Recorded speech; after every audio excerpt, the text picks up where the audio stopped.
বন্ধুরা, নভেম্বর মাস প্রায় মাঝামাঝির দিকে। তো শীত চলে আসছে। আমরা জানি নভেম্বর ডিসেম্বর শীত, শীতের সময়।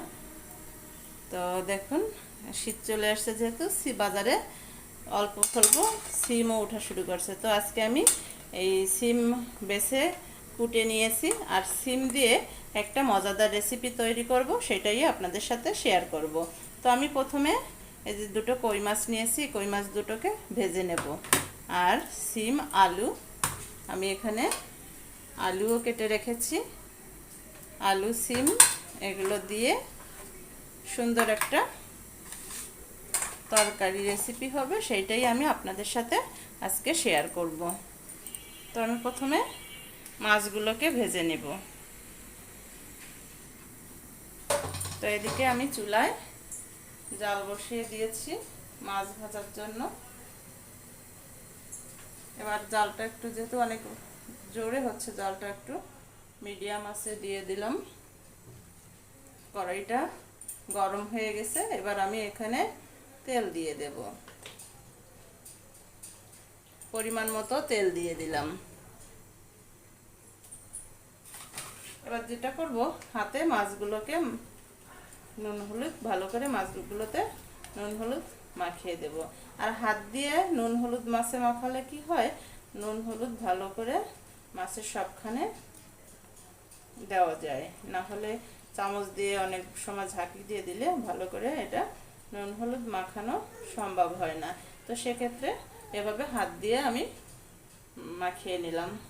তো দেখুন, এটা হচ্ছে মোটামুটি মিডিয়াম সাইজের দুটো কই মাছ। মিডিয়াম না বড় বলা চলে। বাজারে এখন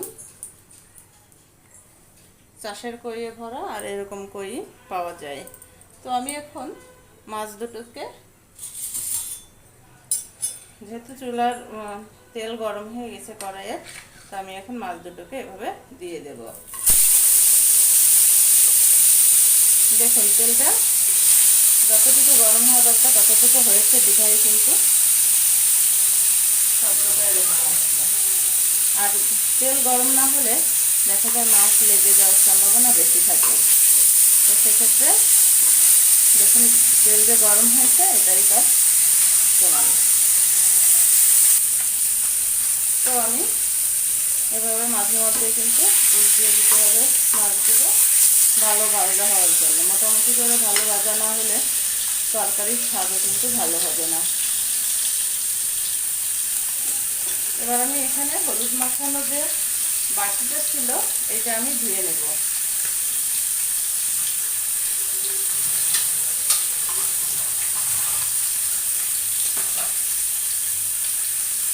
আর এখানে দেখুন, আমি কিন্তু শুধুমাত্র একটু পেঁয়াজ আর একটু কয়েক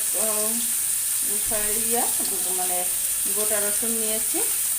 তো এখানে খুব অল্প পরিমাণেই নিয়েছি, এবং এটা দিয়েই কিন্তু সাদামাটা তরকারি হবে। আর এর সাথে হবে কাঁচা লঙ্কা, মানে কাঁচা লঙ্কা দিয়ে এই রেসিপিটা হবে। এবার আমি এই মশলার ভিতরে মিশিয়ে দিচ্ছি কাঁচা লঙ্কা। এবার এই কাঁচা লঙ্কা দিয়ে আর এই যে রসুন আর এটা আমি একটু গুঁড়ো করে নেব। মানে একদম পাটায় পিষবো না, হালকা একটু ছিঁচে নেব। তো দেখুন, এমন করে ছিঁচে নিলাম, হালকা পরিমাণে ছিঁচে নিলাম। এবার এটাকে রেখে দিয়ে মাছগুলো উল্টিয়ে নেব। দেখুন, এক পিঠ কিন্তু মোটামুটি ভাজা হয়ে গেছে। আর এক পিঠ ভাজা হওয়ার জন্য আমাকে অপেক্ষা করতে হবে। তো এবার আমি দেখে নেব যে এই পিঠগুলো মাছের ভাজা হলো কিনা। তো এই পিঠটাও মোটামুটি ভাজা হয়ে গেছে। তবে বন্ধুরা, মাছ ভাজার সময় খেয়াল রাখতে হবে যাতে তেল ছিটে না যায়। অনেক সময় তেল ছিটে গিয়ে একটা বিপদ ঘটে যেতে পারে, সেই জন্য সবসময় সতর্ক থাকতে হবে। আর বিশেষ করে কই মাছের তেল ছোটে কিন্তু অল্প পরিমাণে। তবে শিং মাছ বা অন্যান্য মাছ ভাজার সময়, যাই হোক, প্রত্যেক মাছ ভাজার সময় কিন্তু সাবধানতা অবলম্বন করতে হবে। তো আমি এভাবে মাছগুলোকে চিপে চিপে ভেজে নিচ্ছি, যাতে করে মাছগুলো ভালো করে ভাজা হয়ে যায়।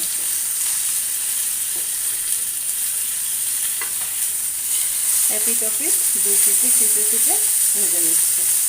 মাছ ভাজা ভালো না হলে তরকারির স্বাদ।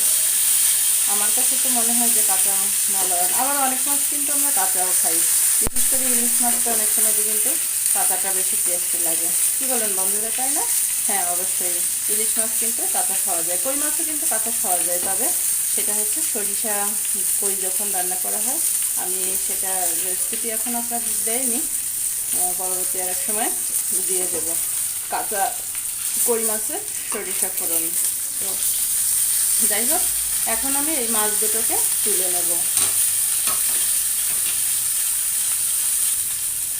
তো মাছ দুটোকে এখন তুলে নিচ্ছি।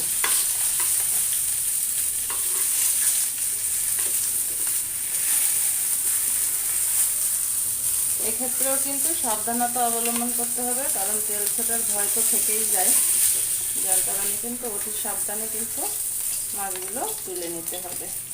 আমি এই যে মাছ দুটো তুলে নিলাম। এবার আমি এখানে দিয়ে দেব ছোট চামচের 1 চামচ জিরা, এটা হচ্ছে আস্ত জিরা। আস্ত জিরা দিয়ে নিলাম। এবার আমি দিয়ে নেব হালকা কিছু পরিমাণে কালো জিরা। কালো জিরাটা দিই এই কারণে যে কালো জিরা শীতকালে কিন্তু ঠান্ডা সর্দি কাশিতে অনেক সময় সমস্যার সম্মুখীন হতে হয় শীতকালে। এই জন্য প্রতিদিন কালো জিরা খেলে এই ঠান্ডার যে প্রকোপটা আছে এটা কিছুটা হলেও কমে। তো আমার জালটা অনেক হয়ে গেছে, একটু জাল আঁচটা কমিয়ে দিব। কমিয়ে দিয়ে এবার আমি দিয়ে দেব এই যে পেঁয়াজ আর রসুন বাটা, মানে যেটা একটু ছেঁচে রেখেছিলাম সেইগুলো দিয়ে দিচ্ছি। এটা দিয়ে নাড়াচাড়া করে নেব।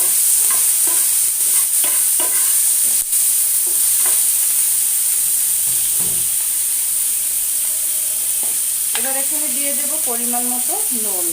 আমি এই যে পরিমাণ মতো নুন দিয়ে দিচ্ছি। পরিমাণ মতো নুন দেওয়ার পরে আমি এখানে অ্যাড করব পরিমাণ মতো হলুদ গুঁড়ো। দেখুন, পরিমাণ মতো হলুদ গুঁড়োটা দিয়ে দিলাম। হলুদ কিন্তু বেশি দেওয়া যাবে না, বেশি দিলে অনেক সময় হলুদের গন্ধে খাওয়া যায় না, তো সেক্ষেত্রে পরিমাণ মতোই সব মশলা দিতে হবে। এবার আমি এখানে দিয়ে দেবো হালকা পরিমাণে জল।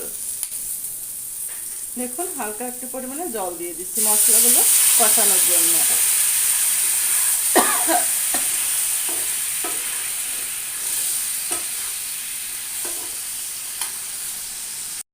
তো এই পর্যায়ে মশলাগুলো ভালো করে কষিয়ে নিতে হবে। দেখুন, জলটা কিছুটা টেনে এলে আমি এখানে দিয়ে দেব কেটে রাখা আলুগুলো। তো কেটে রাখা আলুগুলো দিয়ে দিচ্ছি। এবার আঁচটা একটু, জালের আঁচটা একটু বাড়িয়ে দিব।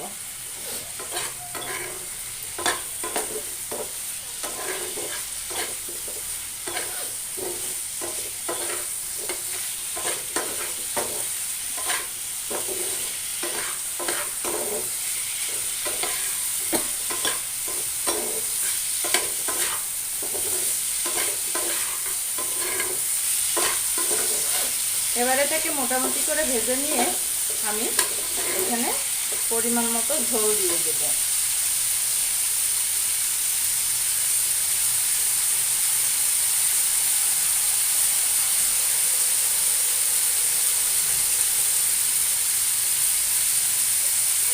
তো দেখুন, পরিমাণ মতো ঝোল দিয়ে দিই।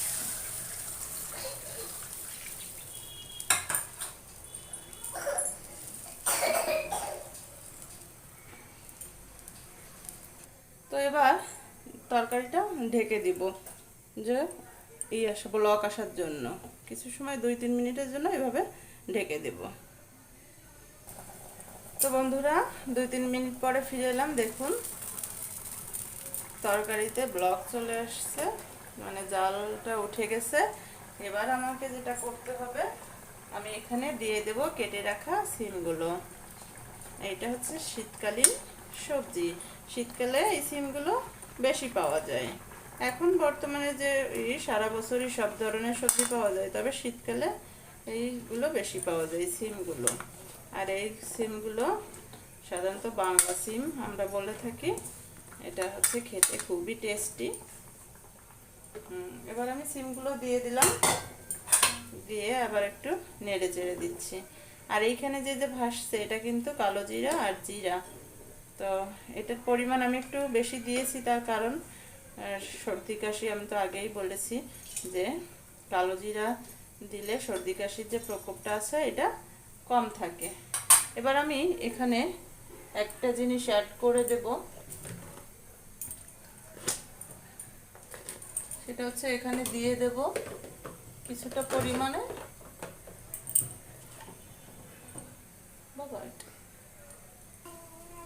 জিরার গুঁড়া।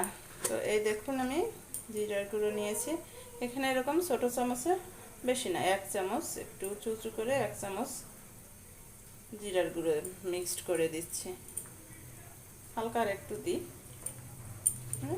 মোটামুটি করে পুরো 1 চামচ জিরার গুঁড়ো দিয়ে দিলাম। এবার জিরার গুঁড়ো দিয়ে আমি আবারও নেড়ে ছেড়ে দেব।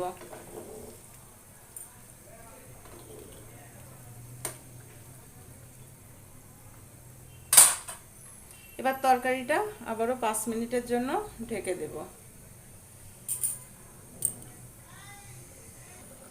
তো 5 মিনিট পরে ফিরে এলাম। এবার আমাকে যেটা করতে হবে, ঢাকনাটা উঠিয়ে নিলাম। এবার এই যে মাছগুলো ভেজে রেখেছিলাম, এই 2 টুকরো কই মাছ টুকরো দিয়ে দিচ্ছি। মাছ 2 টুকরো দিয়ে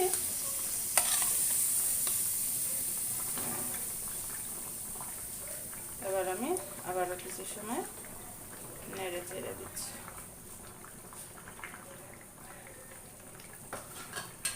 আবারও অল্প কিছু সময়ের জন্য তরকারিটা ঢেকে দেব, 2 থেকে 3 মিনিটের জন্য। ফিরে এলাম 3 মিনিট পরে। এবার ঢাকনা উঠিয়ে দেখব। দেখুন তরকারি কিন্তু হয়ে আসছে। আর এখন দেখুন আলুটা কিন্তু গলে গেছে, সিমটাও গলে গেছে, তরকারি কিন্তু নামানোর পালা। তারপরেও আমি আরও 1 মিনিট জাল দেব। আর এখানে মাছটাকে উল্টিয়ে দেব। মাছ দুইটা উল্টিয়ে দিলাম।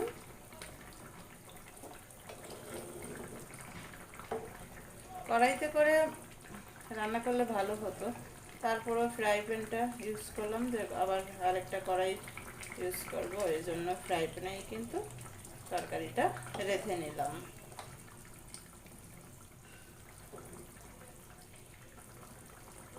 এবার যেহেতু তরকারি হয়ে গেছে, আমি এটাকে নামিয়ে নেব। নামিয়ে আরেকটা গামলায় করে একটু ঝোল কমাবো। তো বন্ধুরা দেখুন তরকারি কিন্তু রেডি। এ পর্যায়ে আমি এটার পরে দিয়ে এভাবে নামিয়ে নিচ্ছি, কারণ এই বাটিতে, এই যে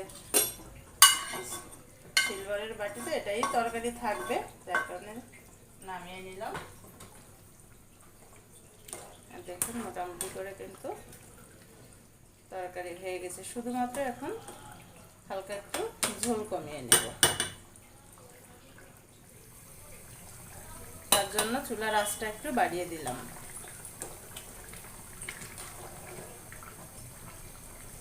সিমও সিদ্ধ হয়ে গেছে দেখুন। এখন আর আমি ঢেকে দেব না, শুধু এভাবে করে কয়েক মিনিট জাল দিয়ে দেব। তো বন্ধুরা দেখুন তরকারিতে যতটুকু ঝোল রাখার এটা ততটুকু পরিমাণে চলে আসছে। এবার চুলার জালটা অফ করে দেব। আমার রেসিপিটাও কিন্তু রেডি। তো বন্ধুরা এরকম শীতকালে সিম আর আলুর তরকারি মোটামুটি করে আমার খুব ফেভারিট বর্তমান সময়ের জন্য। তো যাই হোক, কেমন লাগলো এত সুন্দর রেসিপি অবশ্যই কিন্তু কমেন্টসের মাধ্যমে জানাবেন। আর দেখুন সাদামাটাভাবেই, তেমন কোনো বাটা মশলা আমি ইউজ করিনি, শুধুমাত্র মানে সাদামাটাভাবে এরকমভাবে তরকারিটা রান্না করছি। তো শীতকালীন এই সবজি এখন কিন্তু অহরহ পাওয়া যাবে, আর চাইলে আপনারাও আমার সুন্দর রেসিপি তৈরি করতে পারেন। তো কেমন লাগলো আমার এরকম সুন্দর রেসিপি অবশ্যই কমেন্টসে জানাবেন। আর যারা নতুন চ্যানেলটি সাবস্ক্রাইব করে বেল আইকনটি বাজিয়ে দেবেন। ধন্যবাদ সকলকে বন্ধুরা।